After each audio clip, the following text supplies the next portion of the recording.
Welcome to the deep dive, where your curiosity drives us to peel back the layers of complex topics. Today we're plunging into, well, a whirlwind that feels uniquely French. Just imagine this. Paris, September 10th, 2025. You've got buses on fire, trains stopped dead, riot police clashing with protesters, all under this banner, bloquons tout, which means block everything. Block everything, yeah. And the scale was huge. Over 200 arrests on just the first day. And that's with 80,000 police deployed across the country. Right. So to someone looking from the outside, it probably looks like, well, chaos. Pure chaos. Yeah. But in France, this isn't just random disorder, is it? It's more like a familiar ritual, an expression of power that's really baked into their national identity. Exactly. It's crucial to understand this isn't some sudden flash in the pan. It's a continuation, a really powerful one of a very long tradition. So our mission today is to take a deep dive into this extraordinary French protest culture. We'll look at the immediate sparks for block everything, what kicked this off. But then we'll connect those sparks back through centuries of French history to really reveal why dissent there isn't just like tolerated, it's considered sacrosanct. Sacrosanct, that's a strong word. It is. Yeah. And you'll discover what makes French protests so different, how it actually shapes policy time and again, and what this whole spirit of rebellion means for France's future. And to help us unpack all this, we've pulled together some sources. We've got recent news reports from the Times of India, Sky News, National Herald, some really insightful analysis from the diplomatic envoy, and even a fascinating discussion thread from Reddit's Ask History. A good mix. So let's dive in. Okay, so kicking things off, the immediate trigger for bloquons tout. What lit the fuse this time? It seems it was Prime Minister François Bayrou's proposed austerity budget. That's right. And he was proposing some pretty drastic stuff, things like freezing pensions, scrapping 2 public holidays, which is always going to be unpopular, and slashing a huge $44 billion in government spending. $44 billion, that's a massive hit to public services, you'd think. Oh, absolutely. And that budget plan, it immediately caused a political firestorm. Bayrou actually lost a parliamentary confidence vote over it. Wow. God. Which led pretty swiftly to his resignation. So the budget basically took down the prime minister. Pretty much. Okay. And then President Macron was left scrambling to install Sébastien Lecornu. And get this, Lecornu became France's 4th prime minister in just 12 months. 4th in a year. That level of instability at the top, it usually signals something deeper going on, doesn't it? Deep, unresolved issues bubbling away under the surface. So how did the public react? I mean, the PM resigned, the budget was presumably off the table, but you can guess the sentiment, right? Despite the government change, the protesters were, well, very clear. We saw placards saying things like, the fall of the government is good, but insufficient. Insufficient, okay. Yeah, and the rail unions were warning quite openly that the cuts were probably still coming, no matter who was PM. Right, the underlying policy direction. Exactly. And a lot of the anger was aimed directly at Macron himself. One protester was quoted saying, "It's Macron who's the problem, not the ministers. He has to go." So it escalated beyond the budget, beyond the specific minister, right to the very top. It seems so. This wasn't just about austerity measures anymore. It felt like a rejection of the entire leadership. So how did that anger actually play out? What did it look like on the streets? Well, the sources paint a vivid picture. Barricades lit on fire in Paris, burning tires, blocking roads way over in Nantes. And apparently 1,000 people tried to storm the Gare du Nord train station in Paris. Storm the station. Wow. Yeah, before the police managed to push them back. So it wasn't just, a quiet march with signs. It was very visible, very disruptive, a real outpouring of frustration that seemed to escalate quickly. Right. It moved beyond symbolic protest to direct action pretty fast. Let's talk about the bloquons tout movement itself then. Block everything. Where did it come from? Well, it really started taking shape over the summer, primarily on social media platforms, TikTok, X, Telegram. So a very modern kind of movement building. Exactly. It really mirrors the tactics we saw with the Yellow Vests a few years back. Decentralized, often kind of meme-driven, frequently without obvious leaders. And their calls to action were pretty broad. They were pushing for roadblocks, strikes, boycotting big retailers like Amazon and Carrefour. Okay. And even calling for bank runs, trying to hit the system from multiple angles. What's really interesting, though, is who got involved. You mentioned the Yellow Vest connection, but this seemed broader. It did. What's compelling is its really broad appeal across the political spectrum. Apparently, it was initially spearheaded by some right-wing groups back in May, Okay. but it quickly gained traction everywhere. The left, the far left, even powerful established labor unions like the CGT and Sudrail all jumped on board. That's quite something. That kind of cross-ideological unity just for protesting, that feels very French, doesn't it? It really does. It's a very significant, almost defining aspect of French dissent. People might disagree on the solution, but they often agree on the need to protest the problem. So September 10th arrives, the designated day for action. How disruptive was it, really? Well, the disruption was certainly tangible. It didn't, completely paralyze the entire nation, as maybe the name suggested. Right, block everything is a high bar. It is. Yeah. But it definitely created significant hotspots of chaos. We saw reports of a bus set ablaze in Rennes. Oh, wow. Rail lines heading to Charles de Gaulle Airport near Paris were snarled up. The RERB train line was apparently down. Okay, so hitting key infrastructure. Yes, and those burning tires blocking roads in Nantes again. It got serious enough that the Interior Minister, Bruno Retailleau, accused the protesters of trying to create a climate of insurrection. Insurrection. That's heavy language from the government. It shows how seriously they were taking it. And this disruption wasn't just local. It spread to nationwide travel, too. Sudrail, the rail union, pledged a large-scale strike. That led to thousands of cancellations for the high-speed TGV trains and the regional ones, too. So major travel headaches. Huge. Interestingly, the Paris metro system itself saw minimal impact, but local buses and trams definitely faced delays. And it wasn't just trains. Air travelers also got caught up, although that was slightly separate. There was an air traffic controller strike scheduled for mid-September anyway, Okay. which was expected to cause widespread delays, especially for international flights just passing through French airspace.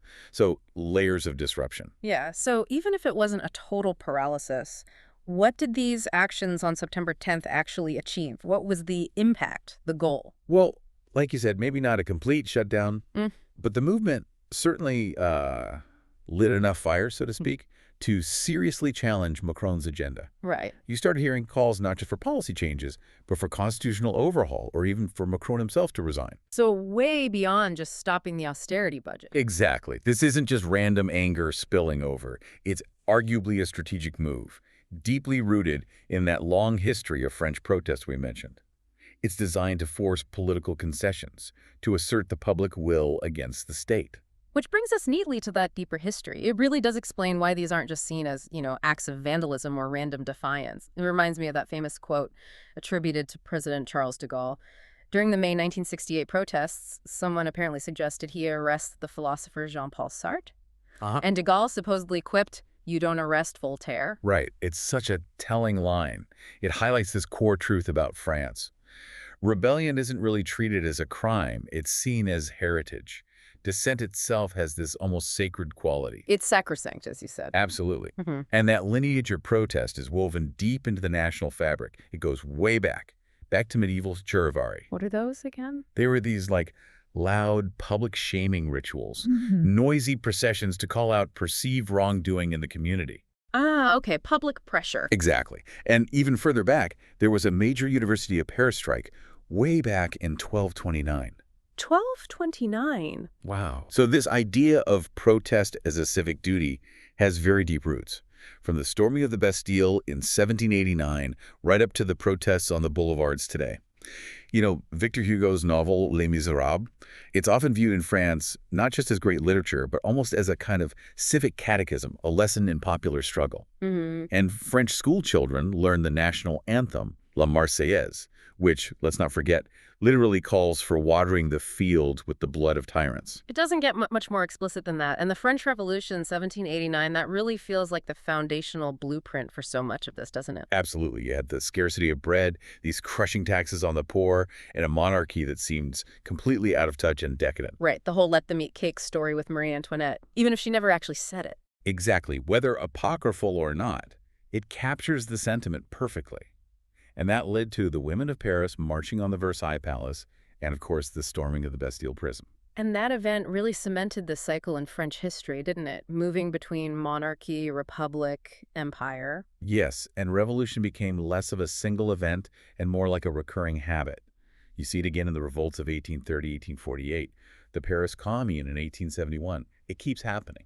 And then the modern archetype, the one people always reference, is May 1968. Right. That started with student protests against what they saw as authoritarian universities. But it snowballed. It escalated into a massive general strike. Something like 9 million workers walked out. It paralyzed Paris. 9 million? That's incredible. It really was. It even forced President de Gaulle to briefly flee the country. He went to a French military base in Germany, unsure if he still had control. Wow. So what did that teach France or the French state? Well, it powerfully demonstrated that while state repression, police force, might win temporary battles on the streets, it's often rebellion, the protest movement itself, that owns the narrative, shapes the memory, and ultimately influences the long-term political landscape. So we've established protest is common, it's historic, but crucially, it often works, right? It gets results. That's the key point. Yeah. It's not just theater. Historically, protest in France has yielded very tangible results. Such as? Well, think about the 40-hour work week, the right to unionize. Major pension reforms were withdrawn back in 1995 after huge protests. Student reforms were scrapped in 2006 for the same reason. Okay. These aren't small things. These are major policy wins carved out by what one of our sources calls street fury. Street fury, I like that. So it's not just about making noise. There's a real mechanism where this pressure forces the government's hand. Exactly. It seems to shift the political calculation. In many democracies, maybe protest is seen more as just letting off steam, a pressure valve. But in France, governments seem acutely aware of this history. They understand that ignoring widespread, determined dissent carries an extremely high political cost. So they're more likely to backtrack. Or even fall, like you said with Beirut, or nearly with de Gaulle in '68. Precisely. That's the inherent threat, and therefore the power embedded in French street action. It's baked into the political system, unofficially. So let's try and pin down what makes France's protest culture really stand out. What's unique compared to, say, its neighbors or even global movements? Well, one aspect that jumps out immediately is just the sheer frequency of it all. Right. It seems like there's always a protest happening somewhere in France. It does feel that way sometimes. One observer in our sources mentioned studying abroad in Grenoble for 4 months and seeing demonstrations literally every weekend. It's every weekend. And they said in Paris it felt like almost daily occurrences. It's become so common that apparently some people describe it almost as a form of socialization. Socialization? How so? Like you literally see protesters pushing barbecue grills down the street during a march, stopping for food, having coffee breaks. It's almost like a mobile community event, but with a sharp political edge. That's fascinating, a protest picnic. It's quite a contrast to how protests are often viewed elsewhere, maybe rarer, more solemn, more confrontational, perhaps. Definitely a different vibe sometimes. Another key difference is what the sources call the widespread diffusion of protest. Meaning that French citizens seem remarkably willing to demonstrate for issues that don't directly personally impact them. They protest on principle. Okay, give me an example. Well, one source mentioned some people who were fully vaccinated protesting against vaccine mandates simply as a matter of opposing government overreach in principle. Ah, I see. It's not just not in my backyard. Exactly. And remember the Yellow Vest movement. Polls showed it had something like 78% support across both the left and the right wing. 78%. That's huge cross-partisan agreement on the act of protesting, even if they disagreed on other things. Precisely. It highlights this collective willingness to take to the streets that often seems to transcend the usual political divides you might see in, say, the U.S. And this frequent widespread participation often translates into success. A surprisingly high success rate, yes. These protests genuinely seem to achieve their stated goals quite often. We mentioned some earlier. Right, think about it. Right. The government abandoned that new gas tax and raised the minimum wage directly because of the Yellow Vest pressure in 2018.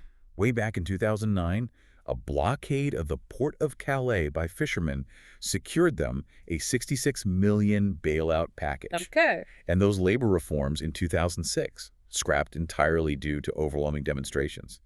The street has a voice, and in France, that voice gets heard. Why, though? What are the theories behind why France is like this? One idea connects it to their history of monarchy. Yeah, that's an interesting theory. The idea is that France's long history of, well, absolute monarchy left the population highly sensitive, maybe even allergic to any perceived government overreach. So they react faster and stronger. Like a historical reflex. Kind of. And related to that is the structure of the French state itself. It's highly centralized. Power is concentrated in Paris. A bit like historical empires, centered on Constantinople or Cairo. That centralization means that protesting directly in the capital can be incredibly effective.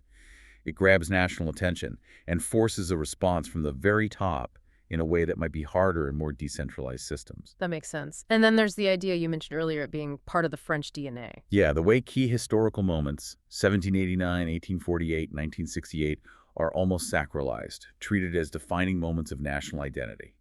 They're taught in schools as foundational stories. So protesting becomes ingrained as, like, a legitimate part of being French. Pretty much. Yeah. And it creates this expectation. The government demands high taxes, so it needs to deliver high-quality public services and welfare in return.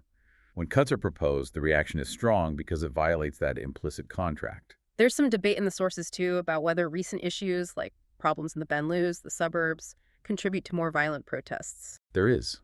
Some point to social issues in those areas as factor, but others strongly push back, arguing that the culture of protest is much deeper, much older, and really a core part of French identity itself, predating these more recent social challenges. And in Paris particularly, you have generations of experience. Absolutely. The sources mention veterans of protest in Paris, people who know the streets, know how crowds move, know how to organize effectively for maximum impact, to practice skill. Which must be a headache for whoever is in power. This brings us to President Macron and the current political structure, the Fifth Republic. Right. And there's a paradox here. The Fifth Republic, set up by de Gaulle, was actually designed to bring stability by giving presidents more power over parliament.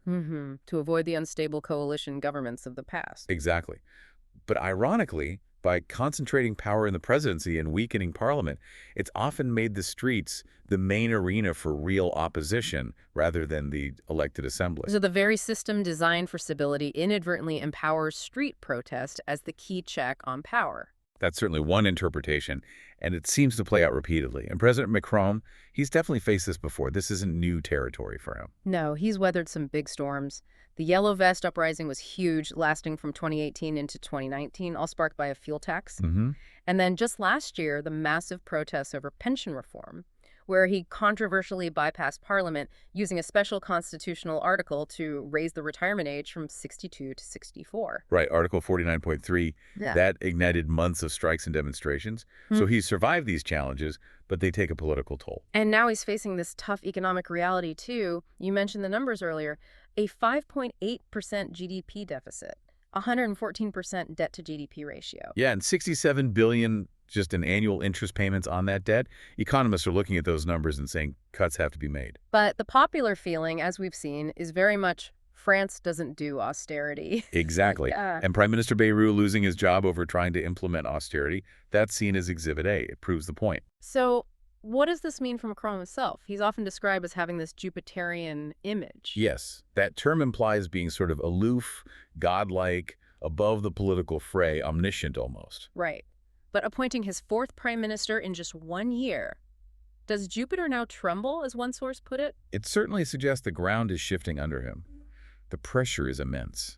And it comes back to that enduring symbol, the barricade. From the Bastille in 1789 to the pension reform protests, the physical or symbolic barricade seems like France's most consistent political institution. More consistent than the republic's monarchs or emperors, it's face down. Arguably, yes. It represents the public's unwavering willingness to step into the political arena, to speak the language of power directly. As that one source beautifully put it, you can't arrest dissent. Voltaire is every protester. That's a powerful thought. Okay, so let's try and recap. We've navigated the immediate triggers of this latest block everything movement. The austerity budget, the government turnover. We've traced its deep, deep historical roots going back centuries. Right, the Revolution, 68, the whole lineage. And explored those unique elements that really define French protest culture. Its frequency, its broad support, its surprising success rate. Yeah, what makes it tick? And you've seen how these centuries of dissent have forged a national identity where the streets really do act as a vital, maybe even necessary check on power. It's really striking to see these themes play out. And, while the expression is uniquely French, that core impulse, citizens confronting governments they feel aren't listening, that resonates globally. True. We saw a mention of unrest in Nepal around the same time, didn't we? As a point of contrast. Yeah, a very different situation, of course, but stemming from similar feelings of frustration. In Nepal, simmering anger over corruption, nepotism, a social media ban, it exploded. Online anger spilled onto the streets, government buildings were torched, sadly 19 people died, And the prime minister there actually resigned amid a full-blown political crisis. And a much more severe outcome. Absolutely. And interestingly, those Nepal protests were also described as leaderless, decentralized, overwhelmingly youth-driven, a kind of generational reckoning against the political elite. So, a stark contrast in the level of violence and the ultimate outcome government collapse in Nepal versus Macron's government remaining intact in France, despite the turmoil. Right. The French state's capacity for response, the police presence, perhaps contained it differently. Yeah. But the underlying symbolism, from Kathmandu to Paris citizens demanding to be heard, is undeniable. So, bringing it back to France for our final thought. If you accept the French belief or tradition that the barricade somehow keeps rulers honest, and you look their history of genuinely successful popular movements changing policy, what does this tell us about the ideal relationship between citizens and their government? That's the million-euro question, isn't it? Is this very vibrant, often disruptive form of participation actually an effective model for democratic accountability? Does it genuinely keep power in check? Or does it risk creating a cycle of perpetual instability, where governing becomes almost impossible because any significant change is met with immediate massive resistance? A France that's powerful in protest but difficult to actually govern. Potentially. Where does that balance lie? What stands out to you listening to all this from our deep dive today?